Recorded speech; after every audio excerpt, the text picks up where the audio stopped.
Welcome to Capital Talk, a program we hope will have an impact on the future of Kenya. And now more than ever, I'm Jeff Koinange. Now, we've been telling you all week, the bench is heating up. One scandal after another, Hague or local tribunal. We want to tackle all these issues with my guest, who was seen for a long time as the young and the brightest. Smart, a lawyer, very well educated. And he not only walked the walk, but he talked the talk. Until recently. Seems like he's been doing a lot of double speak. Case in point, he was one of the ones strongly behind the move to censure former Finance Minister Amos Kimunya, and it happened. Recently, he says he's backing Agriculture Minister William Ruto, and he says he's not going to push for that motion. Why the double speak, you may ask? Also, another utterance he made this past week about the First Lady being involved in the Maize scandal. He withdrew that, retracted it. But was this a rookie mistake or just diverting attention from matters at hand? Let's get some answers. On the show this week, on the show this day, Member of Parliament for Budalangi, the young, the dynamic Ababu Namwamba. My brother. I could hardly recognize myself. That's how we start, and then we just cut you down, asking the tough questions. Yeah. So I guess the most obvious question right now, and people want to know this, are you in any way involved in the Maize scandal? Jeff, that is so laughable. It is so laughable, but it's also cynical. And it really goes to tell you how low we have sunk as a country. That we can peddle rumors, we can peddle around speculation, and took it for gospel truth. I wanted to repeat this because I have already put it on record, that I have never, ever imagined or intended to trade in anything other than my intellect. And I do believe that this attempt to drag my name into the so-called Maize scandal is a very cynical attempt, number one, to derail my push for the grand opposition in Parliament. And number two, to blackmail me into either shutting up or number two, not ascending to a prominent role in the opposition, because it's now obvious that this opposition thing is going to work. And so it's absolutely not true. Why would they throw this at you? Why would they put it out there and say, look, the reason why he's suddenly in support of Ruto is because he is in there as well? Is this just the rumor mill that is Nairobi, or is it they're really going after you now? It's both. One, it's the rumor mill, and two, someone out there is definitely after me. And for me, I can put this down to the stand I have held since I walked to Parliament. A stand I have also held previously, even before I came to Parliament. And remember, I was the first member of Parliament. I'm the first member of Parliament on record as having challenged Ruto, one, to come clean on this whole matter. Two, to allow the CID, the National Security Intelligence Service, and the Kenya Anti-Corruption Commission to move into NCPB and conduct a forensic audit to give Parliament some concrete data, concrete information, so that we would engage in informed debate and then make a proper decision. Why would a man who is on the run call the dogs after him? And the second thing I really would like to clarify is that I am not in any way defending Ruto. What I've made clear that I'm defending is that, number one, let us engage in factual debate. Let us not allow rumor and speculation to become the standard of our engagement. And I have always said, and I want to put it on record, Jeff, give me the kind of facts we had on Kimunya, concrete facts, and I'll gladly move a motion of no confidence in William Ruto. And William Ruto knows this, that if there is anything I can lay my hands on, William Ruto knows I will come down on him harder than anybody else in that house. Okay, let me ask you this. Your colleague, a Kolomani Member of Parliament, Dr. Boni Kalwale, was sitting right where you are on yesterday's show, and he said he's got concrete proof. He's got the facts. He doesn't understand why the President and the Prime Minister are sitting on these facts and Ruto is still in office. What more facts are you looking for? What Halwale has is rumor, speculation. And I want to challenge Halwale. Halwale is not just any other member of parliament. He is the chairman of parliament's preeminent watchdog committee, the Public Accounts Committee. The information he's making reference to must have come to his possession in his official capacity as member of the PSC. If he has so much faith in this information, why doesn't he channel this information through the official means, the official channel, which is the PSC?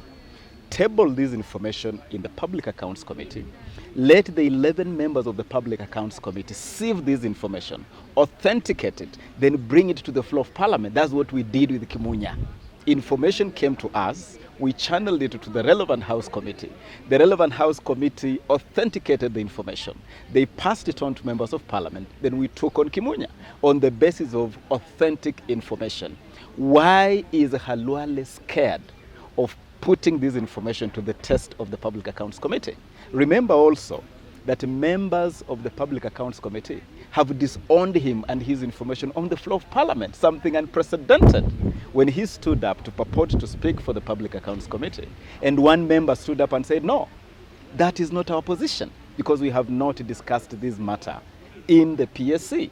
And so what I want to say is that CASA is already conducting investigations. The NSIS, the CID, they have already even started summoning persons whose names have been bandied around. And indeed, if I was a guilty person, I imagine I would have already been summoned by any of these bodies. I haven't been summoned. Jeff, I do not expect to be summoned. Or members of your family? Or any member of my family. If they did so, they'll be wasting public resources and time, because they're not going to find any shred of evidence against me. I'm as clean as snow, Jeff. And I want to tell Ruto, I want to tell any member of the cabinet, that if we get hold of any facts against any one of them in this matter of corruption, I have no friend, I have no family, including William Ruto. Okay, let me ask you this. A lot in your party, in ODM, are now distancing themselves from Agriculture Minister William Ruto. You can see even there are calls that he should step aside, he should resign from your own party itself. What does that tell you? First of all, you need to understand that I even do believe that this whole conspiracy around Maize actually started within ODM. And it reflects the shifting loyalties and the discomfort of realignments within the party as people start focusing on the next political duel in 2012. And so I'm not surprised. I'm not surprised. It actually finally cracks the myth that ODM is one happy family, and that indeed there are conflicts within the party, and some have seen this as an opportunity to fix someone they believe may stand in their path to 2012. But this scheme has then ballooned beyond ODM. It has sucked in more people, and therefore my position, Jeff, has been that this country cannot afford to trivialize the war against corruption. This country cannot afford to personalize the war against corruption. We must institutionalize this war. But we must also institutionalize a culture where we fight this war on the basis of fact and on the basis of morality and honesty and the totality of the scenario. Because if you do it selectively and you do it maliciously, you completely miss the point. And this is where I have disagreed with some of my colleagues in the House. And I'll give you some reasons. Number one, this whole thing about Maize, for me, revolves around two fundamental questions. Question number one, the maize we are being told was stolen. How many bags were stolen? What was the loss to the public? And exactly, was this maize part of the commercial stocks or the strategic grain reserve? Because NCPB handles two stocks of maize. The commercial stock, which it has absolutely full legal mandate to transact in, and the strategic grain reserve. So if anybody bought maize from the commercial stock, we want to be told whether the transactions were within the law and the market rate. But if anybody touched the strategic grain reserve, that's illegal. And for me, give me an evidence right now that anybody conducted any commercial transaction in the SGR, and I will move like a bullet. Okay, let me ask you this. If I can answer part of that question, they say there's about 400,000 bags of maize missing. Roughly at a price of 2,000 shillings a bag, comes to about 800 million shillings. If this maize was sold, as we hear, in southern Sudan, they made 3 times that amount, which comes to about 2.5 billion Kenya shillings, all at the expense of starving Kenyans. Jeff, Sudan is a neighbor. Sudan has a foreign mission in this country. How difficult is it to ask government machinery to go to the embassy of Sudan and find out if indeed maize was sold to Southern Sudan? How would they know, Mweshimiwa? Come on. Maize could just make it across the border. There's some illegal traders out there. I doubt it. You may move 5,000, 10,000, 20,000 bags of maize. But are you telling me 400,000 bags of maize would just move? But the fundamental question here is this. Letters are being published all over town. Notes from members of parliament. I have even seen notes from the office of the prime minister, the office of the vice president, offices that no one is bold enough to put on record.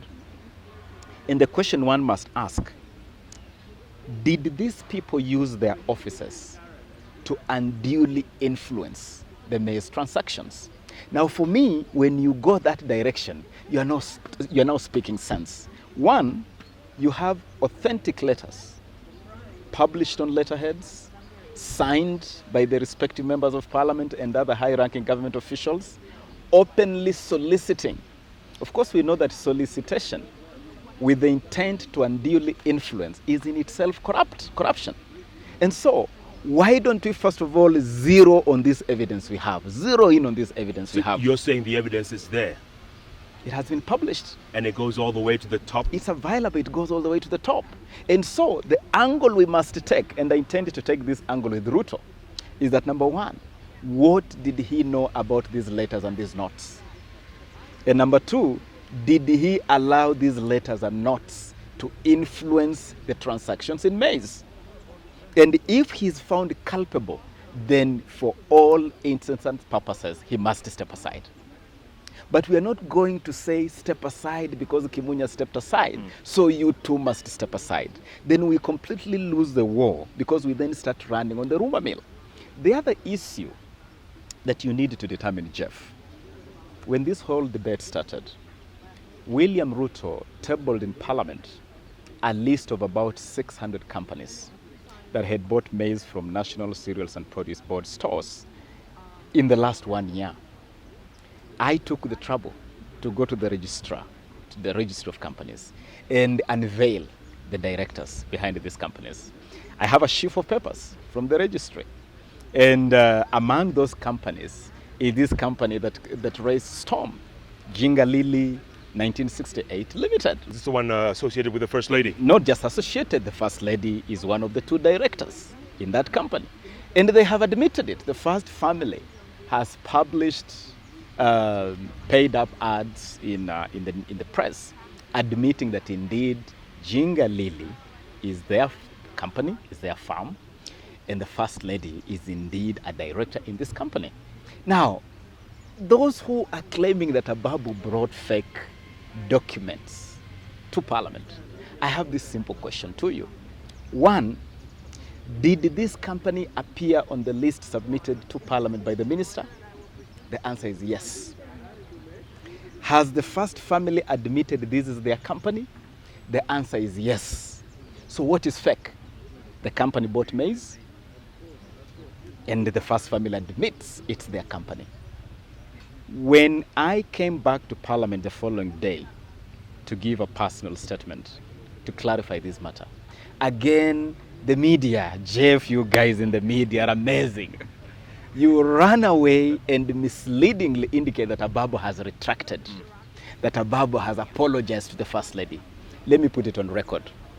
I do not intend to apologize to Lucy Kibaki.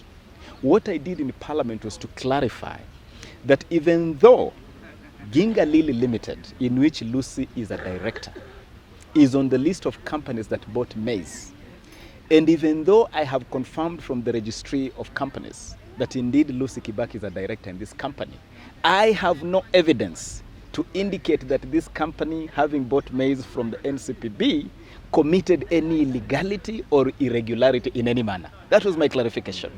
And my statement even confirms that yes, Ginga Lily bought Maize. Yes, Lucy Kibaki is a director in Ginga Lily. But no, I have no evidence to indicate that this transaction is irregular in any manner.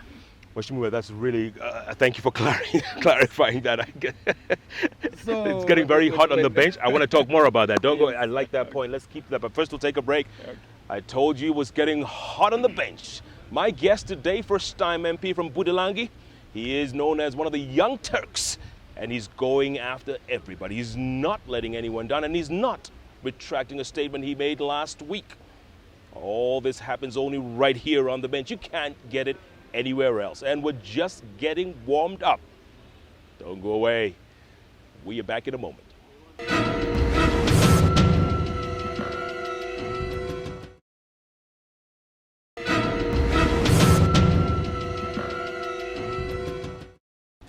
Welcome back to Capital Talk. It's only midweek and the bench is heating up. My guest today, Member of Parliament from Budalangi. He's one of the young Turks, one of the youngest members of Parliament in the House. And he is not letting up. He's considered one of the official leaders of the unofficial opposition. He's still pushing for that. He says that's why they're trying to drag his name in the mud and derail him, because he's got huge plans for the future. But right now, we're talking about scandals. We're talking about everything from The Hague to the local tribunal. This is how it goes. So, Mheshimiwa, I guess you've clarified that about the First Lady, and you want to move on, and you didn't retract, right? Bottom line, you did not retract. I did not retract, and I have absolutely no intention of retracting. What did the Deputy Speaker do after that? Did he not expunge what you said out of the records? One, I do not agree with the Deputy Speaker. With due respect, I have great respect for Honorable Farah Maalim. But on this one, I do not agree with him. And I would love the Deputy Speaker to tell me, either publicly or in private, the forensic science he used to examine my documents in a space of less than 24 hours. And they determined that the documents that had been generated from the registry of companies were fake. I would love for the Deputy Speaker to tell me the science he used. And I would also love the Deputy Speaker to tell me what is fake about a company that appears on the list that the Minister has already tabled in the House. A company that the First Lady has already admitted it really does exist. And a company that is confirmed as having bought Maize. What is fake about that? I think, with due respect, that the Deputy Speaker was trying to end this debate. And in order to calm the nerves that were really frayed in the House, he had to make a blanket ruling dismissing my documents and the documents submitted by Bonnie Halwale. Right. But I stand by those documents, Jeff. And I challenge anybody out there who would like to take me on in a court of law. Let's meet in court. What do you tell those people who say that you're just trying to divert attention from the bigger picture, this Maize scandal that's just, bringing down this nation, making a lot of people starve? It's trivializing this matter. That is trivializing this matter because, Jeff, what I was attempting to do was to tell the House, hey, look here.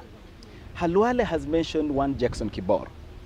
Halwale has mentioned the widow of a former member of parliament from Northeastern Province. And he's mentioning these people because he says they're directors in companies that bought Maize. I stand up and tell Parliament, wait a minute. If we want to unveil the faces behind these companies, let us not just mention the little people. Why don't we mention everybody? And I tell them, by the way, even the First Lady and a member of this House that is quite eminent, closely associated with her, are also directors in one of these companies. Tell me what diversion that is. That, for me, is the height of honesty and honor. because it amounts to full disclosure. What I was telling the House, if you unveil the holopoloi, okay, also unveil the big one. And if you can name some widow from Northeastern as having bought 10,000 bags of maize, why do you want to hide the First Lady? Merely because she is higher than the widow? The law must apply equally. And Jeff, more so on the floor where the law is conceived, is midwifed and born. Okay, Mheshimiwa, what about if you find out other, let's say, prominent people or MPs who are involved in, who are directors in companies who were given, who were part of this scandal? Are you going to expose them as well? Are there any sacred cows? Definitely, yes. And what I'm telling her, and I would even challenge Bonnie Halwale, for instance, as chairman of the Public Accounts Committee. Why hasn't he done what I did? Why hasn't he gone to the registry of companies and unveiled these directors? Why is he fighting this war partially? Why doesn't he open it up so that he tells us these are the 600 companies and these are the directors of these 600 companies? Why is he zeroing in on only one community or a few individuals? I challenge him, play this game the way I'm playing it. Full disclosure. And that's why the other day I made it clear that I have documents in my possession. Fortunately, the Standard newspaper today splashed out part of those documents that I have. And one of those letters is from the office of the Prime Minister, signed from the desk of the permanent secretary in the office of the Prime Minister, openly soliciting for 50,000 bags of maize. Another of those letters, which again they did not have the courage to publish, this whole thing of selectively releasing information and covering the mighty. Another of those letters is from the office of the Vice President, written on the letterhead of the office of the Vice President, soliciting some 20 or so thousand bags of maize. And the question is, why are we not bringing all these issues into focus? So that as we take on Ruto, because if Ruto is culpable, he is not fit to hold public office. But as we take on Ruto, so must the office of the Prime Minister come clean. So must the office of the Vice President come clean. So must the office of the First Lady come clean. Such that for me, don't fix the little fellow and get scared when I mention the big guys. Let us engage in full disclosure and let us rope all these guys in the net. Then, only then, will we be fighting this war. Otherwise, we'll only strike the posture of musketeers for hire. That I can hire you, Jeff, to take on Ruto because he's my political foe. And when it touches me, you cannot dare touch me. I'm declaring before Kenyans today that I'm ready to fight this war, but only holistically and honestly. Give me facts on William Ruto right now. Give me facts on Raila Odinga right now. Give me facts on any prominent member of ODM or Kalonzo Musyoka, and I will move against those guys hard and fast. Without fear or favor? Without fear or favor. I swear, as I swore on taking oath of public office. And the same thing with Triton and the oil scandal as well. I mean, you're going to have to expose people there once the facts are... The other question, Jeff, that I have put to Halwale repeatedly is that why is he being so selective in this war? We have a 7.6 billion confirmed scandal in the oil sector. Yet he has gone completely quiet about it. Indeed, I have information that when the permanent secretary in the Ministry of Energy, Mr. Nyoike, came for grilling before the Public Accounts Committee, Halwale sneaked out of that meeting. Why didn't he stand up to grill Nyoike and give us an opportunity to also pursue this oil matter? Why hasn't he pursued the confirmed scandal costing this country 7.6 billion with similar zeal as he's pursuing this other matter? That raises questions. The other question that our members have put to Halwale is that he started the whole thing about Kimunya. But when we walked into Parliament to vote on the Finance Committee report on Kimunya, Halwale sneaked out of Parliament. Why didn't he stand up to make his views known on this report? Why start a process, then abandon it midstream?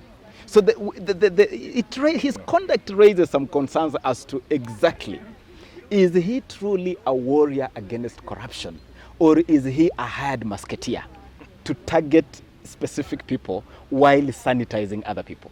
Mheshimiwa, I can't let you go without asking you a question real quick, and I need a quick answer. Hague or local tribunal? I know there's no quick answer, but what do your thoughts? For me, there is a misconception here that if we go local, then we foreclose Hague, which is not true. And so my stand, and this is a stand I promulgated very prominently when I contributed to this debate in Parliament, is that I want us to establish a local tribunal. And for two reasons. One, because it affords us an opportunity to correct those institutional weaknesses we have always pointed out in our judiciary. This becomes such a major challenge that it will challenge us to rise to the occasion, especially because we are going to have participation of international experts.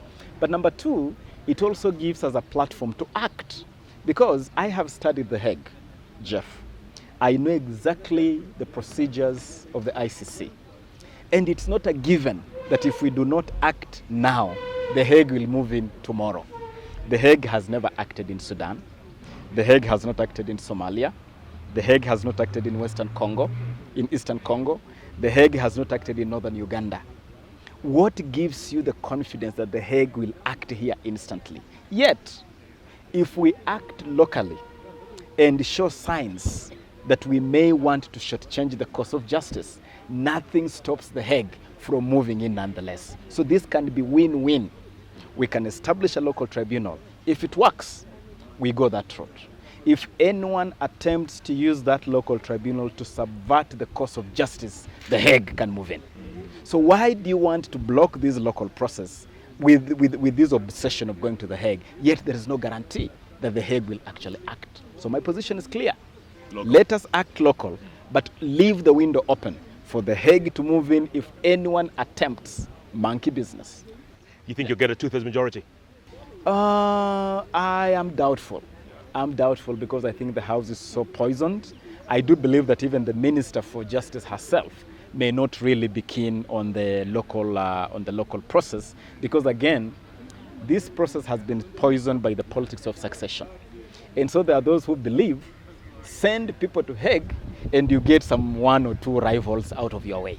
So that is a matter that we need to be alive to. And unfortunately, I have to say, Jeff, that it will be difficult for this bill to pass. Extremely difficult. Only in Kenya, Mheshimiwa. But good luck, huh? Asante. Appreciate it. Thanks for your time. Shukran. My guest today on the bench, which is heating up as we move on. First-time Member of Parliament from Budalangi, Ababu Namwamba, says he is walking the walk and he is talking the talk, and he's being consistent all along. Whatever he says, he does. And that's the bottom line. What a guest. What a show. What a week it's been. And you can only get that kind of stuff right here on Capital Talk only, on the award-winning station, K24, where we are all Kenyan. All the time.